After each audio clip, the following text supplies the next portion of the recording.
Ya estamos de vuelta aquí en un nuevo día, Atacama Despierta con Atacama Noticias y como ya lo habíamos anunciado, estamos aquí listos para esta próxima sección que es la entrevista y estamos aquí con el gobernador regional, don Miguel Vargas, que le damos la bienvenida. Muchas gracias por estar nuevamente aquí en nuestra programa.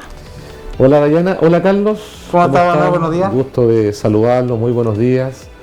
También saludar muy cordialmente a los telespectadores del matinal Un Nuevo Día, Atacama Despierta. Encantado de estar con ustedes. Muchas gracias por estar junto a nosotros. Muchas gracias. Sí, yo quería partir preguntándole por algo que ya pasó hace varias semanas, pero como no lo habíamos tenido, no habíamos podido conversar sobre el primer encuentro nacional de gobernadores regionales. ¿Cuál fue ahí el mensaje que usted quiso entregar y cuál fue la importancia para todos los gobernadores recientemente electos por primera vez? Bueno, un encuentro muy importante que lo veníamos planificando desde hace ya varios días con el conjunto de los gobernadores y gobernadoras regionales del país, porque entendemos que nosotros estamos representando un punto de partida en un proceso de descentralización que esperamos se pueda consolidar con el tiempo. Como lo dijimos también con mucha fuerza, la descentralización no tiene color político y no tiene vuelta atrás, ¿ya? Es una necesidad que tenemos en el país y el compromiso de todos los sectores es de profundizarla. Por eso que fue relevante la presencia de los candidatos y candidata presidencial, quienes asumieron compromisos en la materia a partir de un resumen ejecutivo que les dimos a conocer respecto de las principales conclusiones de las comisiones de trabajo del primer día del encuentro, donde hacíamos referencia, por ejemplo, a la importancia que tiene que se traspasen nuevas competencias a los gobiernos regionales. Se dio un paso importante con la aprobación de la ley de descentralización aprobada recientemente en el Parlamento, donde ya por lo menos se eliminó una cuestión que para nosotros era bien relevante, que era el silencio negativo. Yo no sé si alcanzamos a conversarlo acá, pero en el proyecto de ley de descentralización, tal como estaba planteado, no nos gustaba a nosotros los gobernadores regionales, porque como el tema central en esta iniciativa tiene que ver con el traspaso de competencias para los nuevos gobiernos regionales, el hecho que se estipulara que operaba el silencio negativo nos parecía tremendamente perjudicial para estos intereses. ¿Cuál es el silencio negativo, por ejemplo? Por graficarlo de una manera, si es que los gobernadores regionales nos ponemos de acuerdo y decidimos que el Servio, por ejemplo, tiene que ser traspasado al gobierno regional, tenemos que hacer esa solicitud al gobierno central de que queremos esta nueva competencia, pero operando el silencio negativo, si en un plazo de 6 meses esa solicitud no es atendida por el gobierno central, se entiende como que fue rechazada. ¿Ven? Entonces a nosotros nos parecía que era absolutamente contradictorio respecto de la relevancia que debiera tener este proceso de traspaso de competencias a los gobiernos regionales. Afortunadamente eso se eliminó en la ley y no fue fácil ganar ese gallito, pero nos parece que en general, si bien no es una norma que atiende completamente las demandas de los gobernadores y gobernadoras, sí representa un buen inicio en el plano más bien legislativo. Vamos a ver qué pasa con el proyecto de ley de administración financiera que se está discutiendo en el Parlamento todavía. Anoche, de hecho, conversábamos con la senadora Jimena Rincón, que es presidenta de la Comisión de Hacienda del Senado, donde hablábamos de estos temas. Bueno, ahí es muy importante que se garantice más recursos para las regiones, más autonomía financiera. El presupuesto está muy amarrado, digamos. Entonces aquí cada decisión que nosotros queremos tomar en la región tenemos que consultarla con la DIPRES, la Dirección de Presupuesto, Ministerio de Hacienda, es el que nos tiene que dar el visto bueno prácticamente para todo lo que queramos hacer. Y eso atenta contra las prioridades que se definen en los territorios, porque no siempre el organismo central entiende a cabalidad cuáles son las urgencias que se tienen que atender en los territorios. Entonces, nosotros dijimos con mucha claridad esto a los candidatos y candidatas presidenciales. Queremos un compromiso de ustedes respecto de valga la redundancia, el compromiso real con el proceso. ¿Qué opinan, por ejemplo, de la figura del delegado presidencial? Para nosotros es muy importante que se termine con la figura del delegado. Creemos que en las definiciones que hemos ido tomando respecto de la relevancia de esta etapa de mayor autonomía para las regiones, no se entiende mucho una figura como la del delegado. Por ejemplo, la candidata Proboste planteaba transformar al delegado en una suerte de seremi de gobierno interior, por ejemplo. Claro. Y el candidato Boris decía, no, eliminemos derechamente esta figura, digamos, que el gobernador regional de una sea la primera autoridad regional, el jefe superior de las reparticiones públicas en el territorio, el presidente de la Comisión de Evaluación Ambiental, el presidente de la Comisión Operativa de Emergencia, por mencionar, por ejemplo, grandes temas que son importantes ahí, el liderazgo de la persona que fue elegida democráticamente por la población. Pero creo que el encuentro de gobernadores representa un paso hacia adelante importante. Quedamos de juntarnos nuevamente en el transcurso del mes de diciembre, probablemente en la ciudad de Iquique, si es que las condiciones lo permiten. Claro. Y el compromiso de reunirnos también nuevamente con los candidatos presidenciales que pasen a la segunda vuelta, ¿ya? Y continuando con esta conversación, ya llevas varios meses, los primeros meses como gobernador regional, Miguel. 2 meses, exactamente. 2 meses. Entonces quería preguntarte cuál es el análisis personal de estos 2 meses de trabajo como gobernador y lo que tocaba en la última parte, el contacto tanto con la gente y también el trabajo, se puede decir, compartido con el delegado presidencial. ¿Cuál es el análisis que hacen estos 2 primeros meses?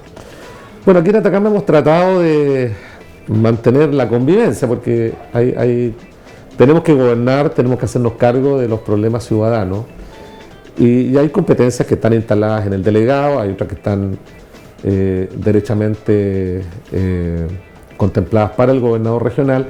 Hay servicios públicos, por ejemplo, que ejecutan programas del gobierno regional. Mira, a propósito del tema del desierto florido, el Senador tiene todo un programa, una campaña de difusión asociada al desierto florido y otros temas relevantes para la región, y ese programa es financiado íntegramente por el gobierno regional, son casi 2.000 millones de inversión, ¿ya?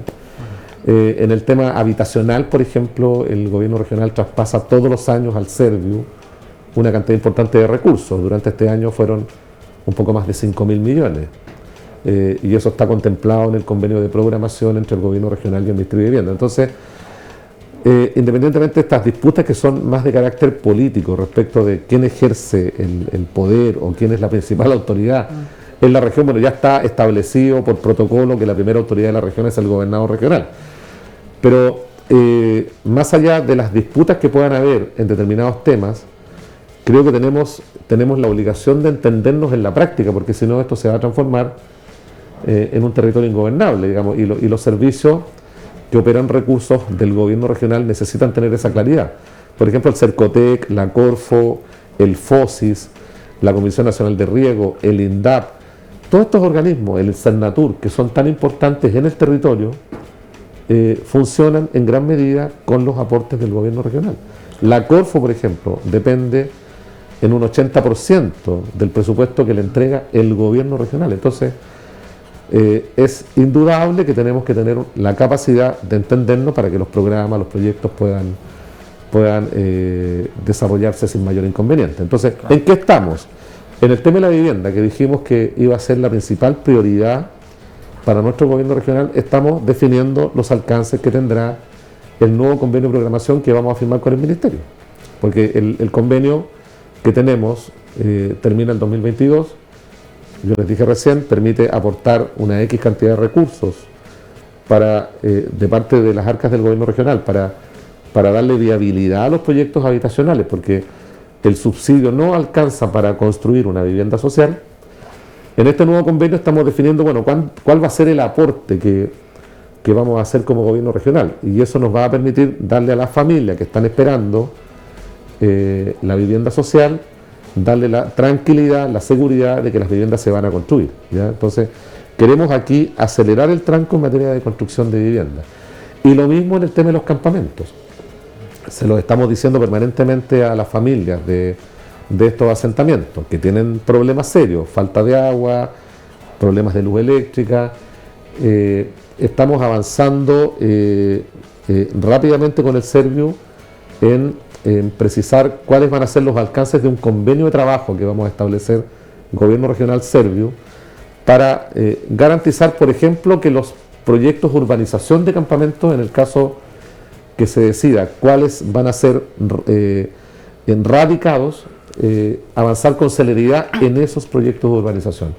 Y también queremos avanzar, gracias a los recursos que vamos a traspasar en temas habitacionales, en los proyectos de relocalización. Entonces, las familias de campamentos tienen que tener la tranquilidad de que estamos haciendo todos los esfuerzos para ponernos de acuerdo con las reparticiones públicas que tienen estos temas como parte de su programa de trabajo. Estamos haciendo todos los esfuerzos para llegar con las soluciones en el menor tiempo posible. Y aquí también tenemos la colaboración de la empresa eléctrica, de la empresa sanitaria, porque entendiendo que un proyecto de urbanización de un campamento se demora, por ejemplo, 6 años, tenemos que llegar con una solución transitoria. Eso significa llegar con la luz y llegar con el agua. Entonces, estamos avanzando en eso y eso da cuenta de que tenemos que acelerar las decisiones en aquellas materias que fueron comprometidas en el programa de gobierno. Claro.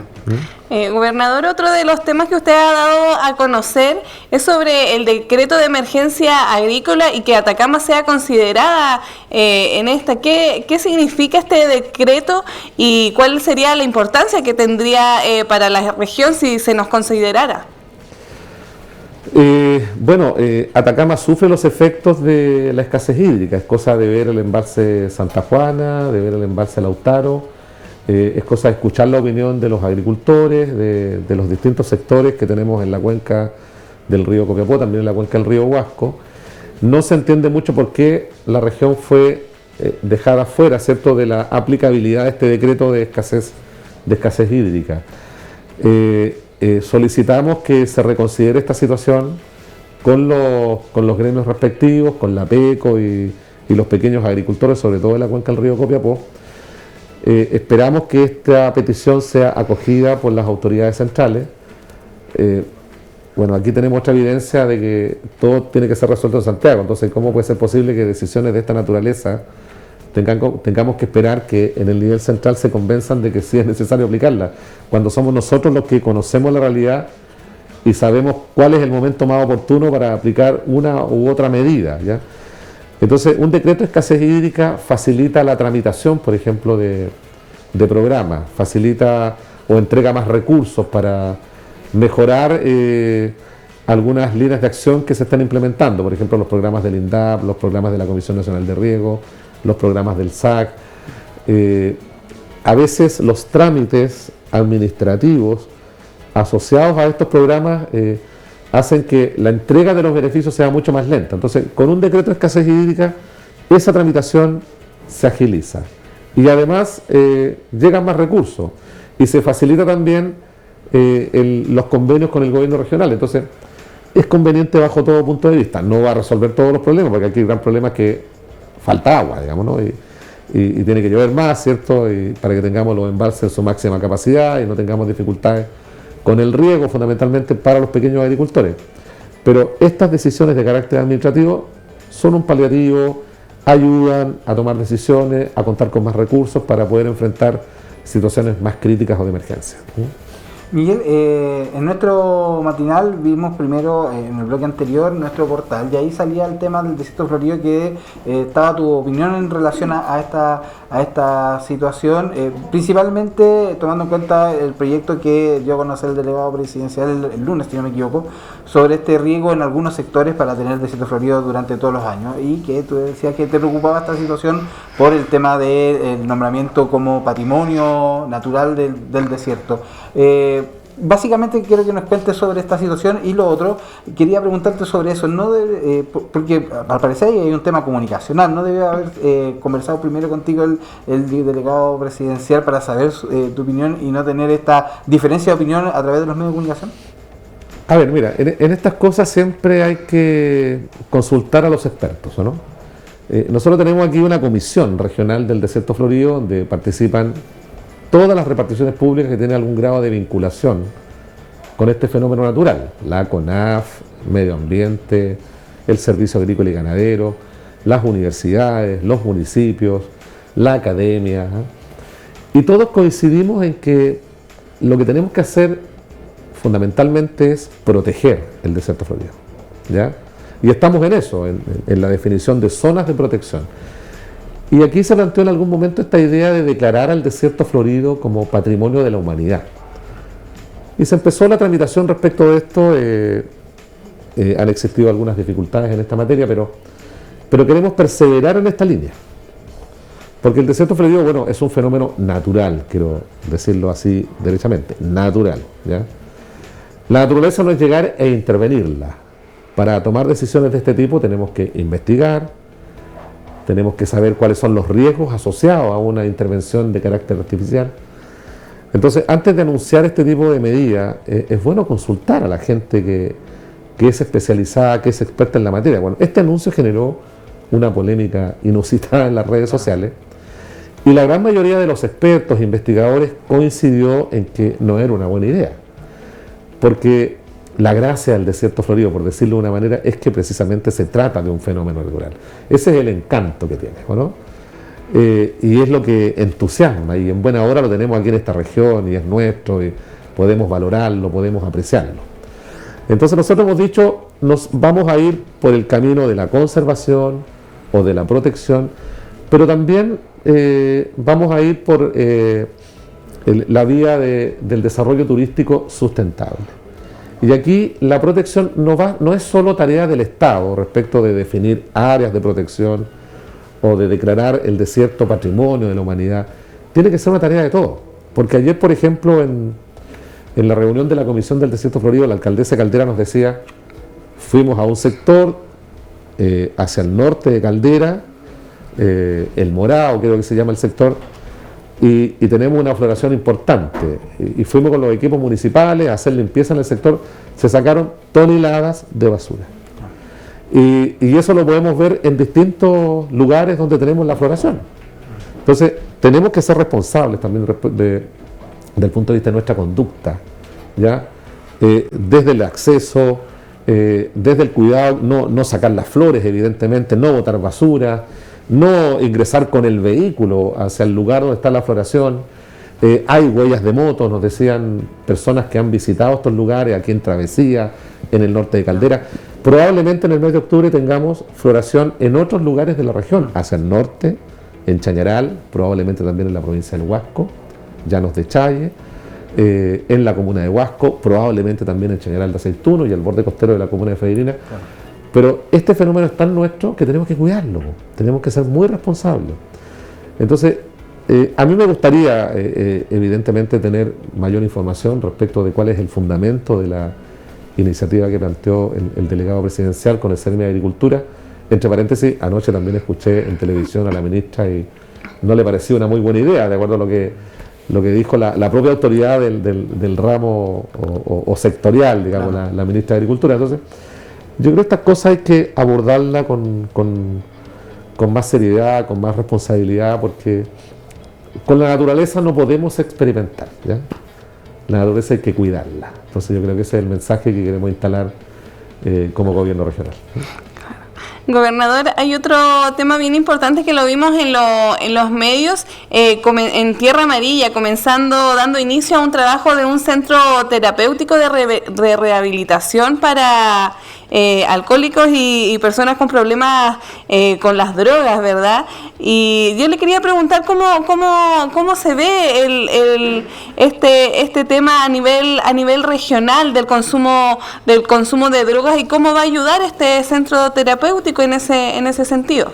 Bueno, no tengo cifras sobre la mesa en mis manos todavía respecto de la cantidad de personas que requieren este tipo de prestaciones, pero creo que es una deuda la rehabilitación de personas con problemas de drogadicción y alcoholismo en esta región. No tenemos un centro que reúna todas las características para hacernos cargo de este problema. No obstante que aquí la familia juega un rol importante, nadie pretende reemplazar el rol familiar, pero se necesita un centro que reúna condiciones desde el punto de vista de la infraestructura, del equipamiento. Y hace ya bastante tiempo que el Hogar de Cristo de hecho me lo planteó a mí cuando era intendente, esta idea de poder ejecutar una obra de este tipo. Y se inició un trabajo de conversación con las empresas privadas, se consiguió un terreno, se consiguieron las factibilidades para el terreno, pero lamentablemente el proyecto no avanzó mucho en esta administración. Y pasaron 4 años y estamos prácticamente en punto cero. Bueno, se avanzó con el diseño de la obra por parte del Hogar de Cristo y nos reunimos en la semana pasada con el alcalde de Tierra Amarilla y con los ejecutivos de la Fundación Hogar de Cristo y llegamos a un acuerdo. Perfecto, o sea, ya tenemos el diseño del proyecto y lo que necesitamos es ingresarlo a una fuente de financiamiento para que se pueda iniciar su construcción. Y el municipio dijo, yo puedo actuar como unidad ejecutora y puedo postular la iniciativa al gobierno regional. Por lo tanto, el gobierno regional es el que va a poner los recursos, el que va a financiar la obra.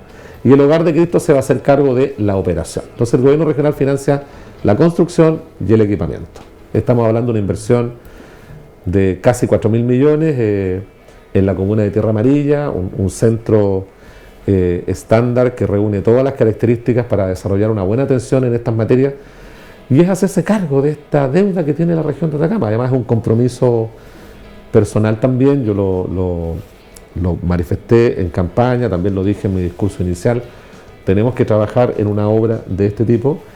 Y por eso que fue una buena noticia la ocurrida la semana pasada, porque representa para nosotros el punto de partida. Entonces ahora es esperable que el municipio pueda prontamente ingresar el proyecto a la etapa de ejecución y ojalá ya a fines del 2022 podamos tener el inicio de las obras y tal vez antes, a mediados de año y el 2023 estar inaugurando el centro. Y eso es lo que queremos, es que andamos rápido con los tiempos, pero muy contento y además, mira, y eso grafica la importancia que tiene que las entidades se pongan de acuerdo. Cuando hay esa voluntad, esa disposición a trabajar en conjunto, los problemas se resuelven. Pues si cada uno anda por su lado, claro, nos vamos a dar el gustito, vamos a aparecer en los medios, vamos a aparecer en disputa, pero no resolvemos el problema. Y aquí lo central es, y esa es la gracia y el sentido que tiene el acto de gobernar. Aquí el objetivo es la solución del problema, que yo siento que es lo que hace falta aquí en esta región, el avanzar en las soluciones. Aquí lo que vemos en muchos ámbitos es que los problemas se eternizan en el tiempo y eso provoca desesperanza, provoca desencanto con la actividad pública y que la gente lo manifiesta permanentemente. Pero creo que fue una buena noticia la del día viernes de la semana pasada. Hace algunos días se comenzó a hablar, porque se dio a conocer la noticia del presupuesto año 2022. Y en este sentido, claro, uno ya empieza a hacer análisis, estamos finalizando septiembre. Y quería consultar, gobernador, sobre el presupuesto 2021, cómo está el gasto, el uso de este presupuesto en el CORE, que son los que básicamente manejan todo el presupuesto regional con los proyectos de FNDR principalmente. A ver, el Consejo Regional lo que hace es aprobar las iniciativas que el Ejecutivo del Gobierno Regional las somete a su evaluación. ¿Ya? Por lo tanto, la administración de los recursos le compete al Ejecutivo del Gobierno Regional. ¿Ya?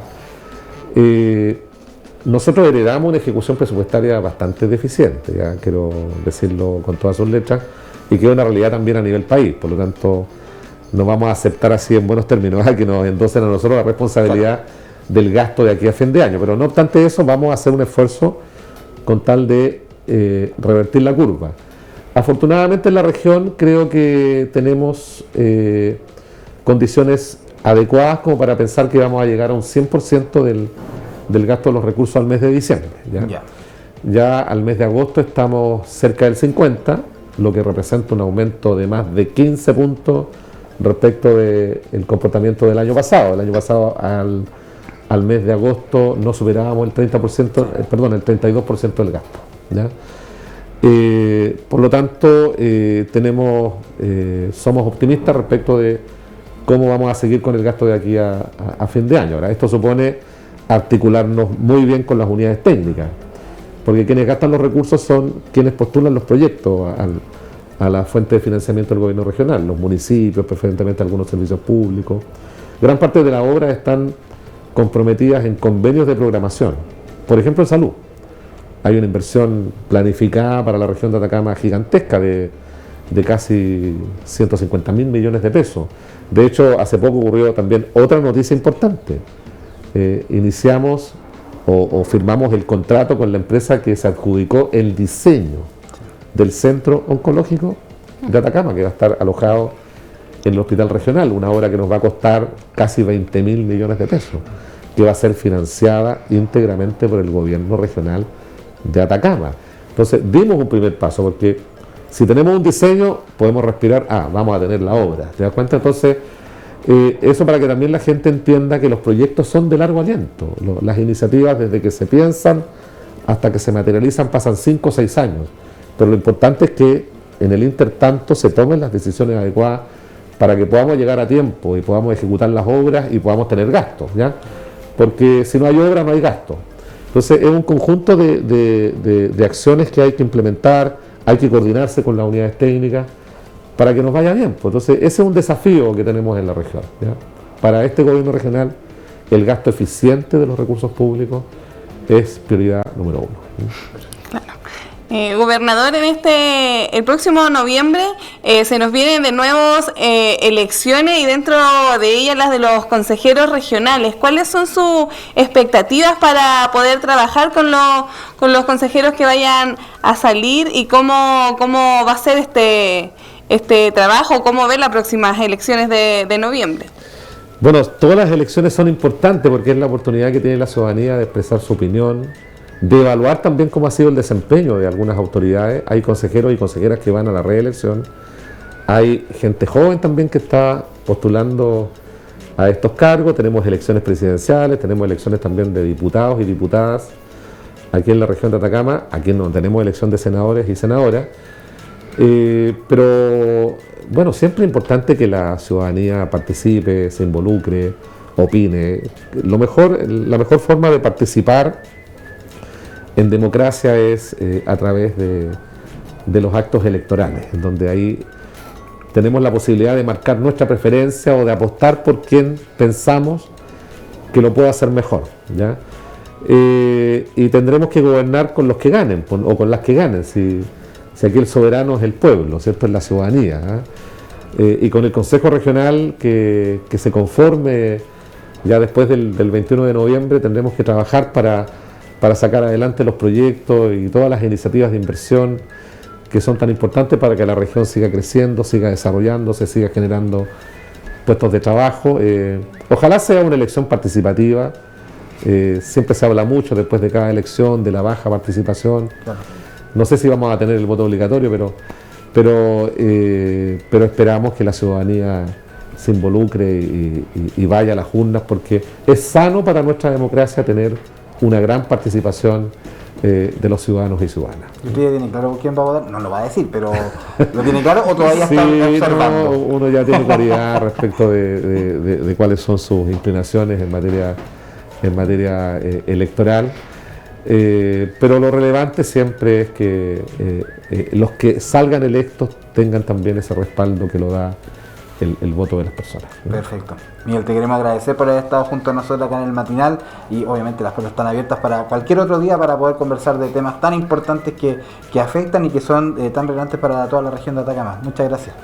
Bueno, gracias Dayana, gracias Carlos, una entretenida conversación y qué bueno que el matinal siga funcionando. Eso es muy importante, que existan estos espacios de conversación para poder transmitir lo que estamos haciendo a la comunidad. Y a quienes están siguiendo la transmisión del matinal también, un abrazo muy afectuoso. Que esté muy bien, muchas gracias. Gracias a ustedes. Conversábamos con el gobernador regional Miguel Vargas de distintos temas bastante importantes para toda la ciudadanía que habita acá en la región de Atacama. 10 de la mañana, 30 minutos y estamos llegando al final del programa del día de hoy, lunes 28 de septiembre.